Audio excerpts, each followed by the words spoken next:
ಸೆಂಟ್ರೋ ಒಂದು ಗಾಡಿ ಇತ್ತು. 2009 ಮಾಡಲು ಸರ್. ಏನು ಮಾಡಲಾಯ್ತು? ಹೌದು ಸರ್. ಓನರ್ಶಿಪ್ ಎಷ್ಟಾಗಿದೆ ಗಾಡಿ? Sir single owner sir. ನೀವು ಸಿಂಗಲ್ ಓನರ್ ಗಾಡಿದು? ಹೌದು ಸರ್. ಡಾಕ್ಯುಮೆಂಟ್ಸ್ ರನ್ನಿಂಗ್ ಇದೆಯಾ ಗಾಡಿದು? ಹೌದು ಸರ್, ರನ್ನಿಂಗ್ ಐತೆ. Fresh FC. ಪ್ರೆಸ್ ಮಾಡಿಸಿದ್ರ? ಇನ್ಶೂರೆನ್ಸ್ ಒಂದು 5 ತಿಂಗಳು ಐತೆ. 4-5 ತಿಂಗಳು ಇರಬೇಕು. ರನ್ನಿಂಗ್ ಎಷ್ಟಾಗಿದೆ ಗಾಡಿದು? Sir 93,000 ಹೊಡಿದೆ sir. 93 ಐತೆ. ಹ್ಞೂ ಎಷ್ಟು ಬರ್ತಾರೆ ಇದು ಮೈಲೇಜ್ ಗಾಡಿ? ಸರ್ 17-18 ಬರುತ್ತೆ ಸರ್. 17 ಕೊಡುತ್ತೆ. ಹ್ಞೂ ಡೆಂಟು ಕ್ರಚಸ್ ಏನಿಲ್ಲ ಅಲ್ಲ ಗಾಡಿಯಲ್ಲಿ? ಏನಿಲ್ಲ ಸರ್ ಸದ್ಯಕ್ಕೆ. ಒಂದೇ ಸ್ಕ್ರ್ಯಾಚ್ ಏನಾದ್ರು ಅಷ್ಟೇ ಫ್ರಂಟ್ ಡೋರಲ್ಲಿ ಕಾರ್ನರಲ್ಲಿ. ಅದು ಬಿಟ್ಟರೆ ಬೇರೆ ಏನಿಲ್ಲ. ಬೇರೆ ಏನಿಲ್ಲ. ಟೈರ್ ಕಂಡೀಷನ್ ಚೆನ್ನಾಗಿದೆಯಾ? ಹ್ಞೂ ಸರ್, 75-80% ಐತೆ. ಇದು ಗಾಡಿದ ಫೀಚರ್ಸ್ ಏನು ಬರುತ್ತೆ ಒಳಗಡೆ?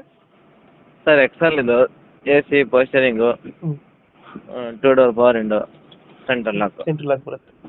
ಹೌದು. ಸಿಸ್ಟಮ್ ಇದೆಯಲ್ಲ ಸಿಸ್ಟಮು?